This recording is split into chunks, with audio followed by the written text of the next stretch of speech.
أعوذ بالله من الشيطان الرجيم بسم الله الرحمن الرحيم আল্লাহ রাব্বুল ইজ্জা ওয়াল জালালের দরবারে প্রশংসা জ্ঞাপনের পাশাপাশি আমি আজকের এই প্রোগ্রামের যারা আয়োজক রামাটেক্স গ্রুপের সকল প্রবাসী দিনদার ইমানদার তৌহিদি জনতা, আপনারা যারা এসছেন আপনাদের সকলকে অন্তঃস্থল থেকে শুভেচ্ছা এবং মোবারকবাদ জানিয়ে শুরু করতে চাই।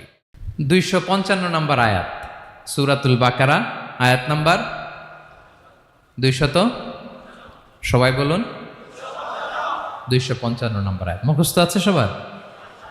পড়েন। এটা আয়াতুল কুরসি, এটা কোরআনের সবচাইতে দামি আয়াত। উবাই ইবনে কাআব রাদিয়াল্লাহু তাআলা আনহুকে বিষ্ণু সাল্লাল্লাহু আলাইহি ওয়াসাল্লাম জিজ্ঞেস করলেন, উবাই বলতো কোরআনের কোন আয়াতটা সবচেয়ে সেরা?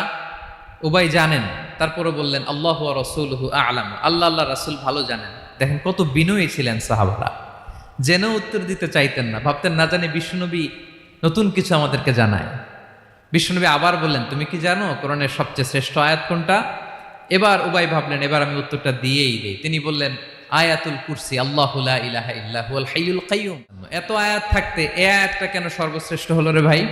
এর কারণ এই আয়াতের ভেতরে আল্লাহ তাআলা তার নিজের পরিচয় তুলে ধরেছেন। এই আয়াতের ভেতরে আল্লাহ তাআলা তাওহীদের পরিচয় দিয়েছেন, একত্ববাদ, তিনি যে একক। আমাদের রব কয়জন? নাকি দুইজন, তিনজন? কয়জন? আমাদের রব একজন, এক আল্লাহর পরিচয় আছে। এখানে আল্লাহর জ্ঞান, আল্লাহর ক্ষমতা, আল্লাহর কুদরতের বিবরণ আছে। এই একটি আয়াতে আল্লাহর 4টা আসমাউল্লাহিল হুসনা আছে, আল্লাহর 4টা সুন্দর সুন্দর নাম। আল হাই, আল কাইয়ুম, সবশেষে আছে আল আলী, আল আযীম। মোট কয়টা? জোরে বলেন। আল হাইয়ুল কাইয়ুম ওয়ালা ইয়াউদুহু হিফযুহুমা ওয়া হুয়াল আলিয়ুল, একটা আল আলী আর একটা আযীম। তাহলে মোট আল্লাহর কয়টা নাম আছে এখানে? এজন্য এই আয়াতটা কোরআনের সবচাইতে শ্রেষ্ঠতম আয়াত, আয়াতুল কুরসি। এটা আপনারা পড়বেন। বিষ্ণু ঈসা ইসলাম বলেন, মান করাআ আয়াতুল কুরসি, যে ব্যক্তি আয়াতুল কুরসি পড়ে তার জান্নাতে যাওয়ার ক্ষেত্রে আর কোনো বাধা থাকে না, একটা জিনিস ছাড়া, সেটা হচ্ছে মরণ, মৃত্যু। লোকটা মরে না তাই জান্নাতে যায় না, মরলেই জান্নাতি। প্রত্যেক ফরজ সালাতের পরে যদি কেউ আয়াতুল কুরসি পড়ে তার জান্নাতে যাওয়া কেউ ঠেকাতে পারবে না, কোনো বাধা নাই। একটা বাধা আছে, সেটা কি? মরে না। না মরলে জান্নাতে যেতে পারবেন? মরলেই। তাহলে কত ফজিলতপূর্ণ আয়াত বলেন। বাতুপা হাতের আমার কলেজার টুকরা ভাইয়েরা, প্রত্যেক ফরজ নামাজের পরে এটা পড়বেন ইনশাল্লাহ। বলেন সবাই, প্রত্যেক ফরজ সালাতের পরে এই আয়াতুল কুরসি পড়বেন। এবং বিষ্ণু ঈসা ইসলাম বলেছেন, যখন ঘুমোতে যাবা, ইদা আওয়াইতা ইলা ফিরাশিক, যখন ঘুমোতে যাবা আয়াতুল কুরসি পড়বা। যদি পড়ো আল্লাহর পক্ষ থেকে আপনার সিকিউরিটির জন্য আল্লাহ একটা স্পেশাল ফেরেশতা নিয়োগ দেয়, সকাল পর্যন্ত আপনার সিকিউরিটি দেয়, শয়তান আপনার কাছে আসতে পারে না। ফজরের পরে পড়লে মাগরিব পর্যন্ত সিকিউরিটি, প্রোটেকশন ফ্রম আল্লাহ। মাগরিবের পরে পড়লে ফজর পর্যন্ত প্রোটেকশন ফ্রম আল্লাহ। তাহলে দিস আয়াতুল কুরসি শুড বি আওয়ার ওয়াজিফা, ডেইলি ওয়াজিফা at every morning and every evening for every Muslim. ঠিক কিনা বলেন? এ নামের যেদিক দিয়ে যাবেন ওদিক দিয়ে পরিচয় পাবেন। আল্লাহ দিয়ে আল্লাহ কোরআনে অনেক জায়গায় নিজের পরিচয় দিয়ে বলেছেন, আল্লাহু ওয়ালিয়ুল্লাযীনা আমানু ইউখরিজুহুম মিনায-যুলুমাতি ইলান নূর। আবার আল্লাহ শব্দের আলিফ কেটে দিলে লিল্লাহ দিয়েও পরিচয় পাবেন। লিল্লাহি মা ফিস সামাওয়াতি ওয়াল আরদ। লিল্লাহ থেকে লাম কেটে দিলে থাকে লাহু, লাহুল মুলকু ওয়া লাহুল হামদু, এটা দিয়েও পরিচয় পাবেন। লাহু থেকে লাম কেটে দিলে থাকে হু, হু দিয়েও পরিচয় পাবেন। হুয়াল্লাহুল্লাযী লা ইলাহা ইল্লা হু। এজন্য আল্লাহ আয়াতুল কুরসি শুরু করলেন নিজের নাম দিয়ে। আল্লাহ বললেন, আমি হলাম আল্লাহ, আল্লাহু লা ইলাহা ইল্লা হু, আমি তোমাদের রব, আমার নাম আল্লাহ। লা ইলাহা ইল্লা হু, তিনি ছাড়া কোনো ইলাহ নাই, তিনি ছাড়া কোনো মাবুদ নাই। ঠিক কিনা? সব নবীরা, ও ভাইয়েরা, সব নবীরা এই দাওয়াত দিতে পৃথিবীতে এসেছেন যে আল্লাহ ছাড়া কোনো ইলাহ নাই। সিম্পল, নবীদের কথা সিম্পল, নবীদের কথায় কোনো প্যাচগোজ নেই, ঠিক কিনা বলেন?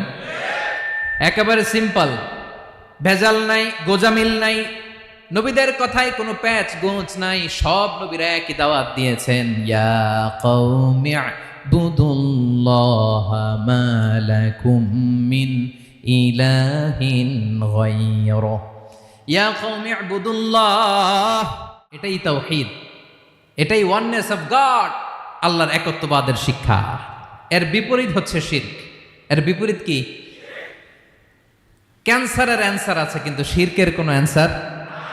সবচেয়ে বড় গুনাহ, সবচাইতে বড় গুনাহ।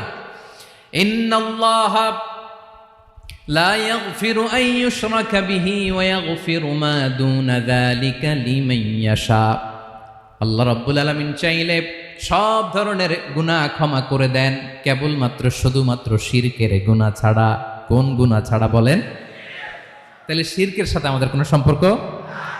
আবার আল্লাহ বললেন, লা ইন আশরাকতা লা ইয়াহবাতান্না আমালুক ওয়া লা তাকুনান্না মিনাল খাসিরিন। তুমি আল্লাহর দরবারে হাজির হয়ে যাও, আর ওই গুনার বস্তার মধ্যে যদি শিরকের গুনাহ না থাকে, তাহলে পুরো জমিন পরিমাণ ক্ষমার বস্তা নিয়ে আমি আল্লাহ তোমার কাছে হাজির হয়ে যাব। গুনাহ পুরো জমিন পরিমাণ গুনাহ, কিন্তু এই গুনার মধ্যে কিসের গুনাহ নাই? বলুন সবাই। তাহলে পুরো জমিন পরিমাণ ক্ষমা নিয়ে আমাদের কাছে হাজির হয়ে যাবে কে? এক নাম্বার ডান। আল্লাহ বলে, প্রথম কথা হলো আল্লাহু লা ইলাহা ইল্লাহু, আমার নাম হলো আল্লাহ। এটা আমার আসল নাম, জাতি নাম। তবে আমার সিফাতি নাম আছে আরো ৯৯টা। কয়টা?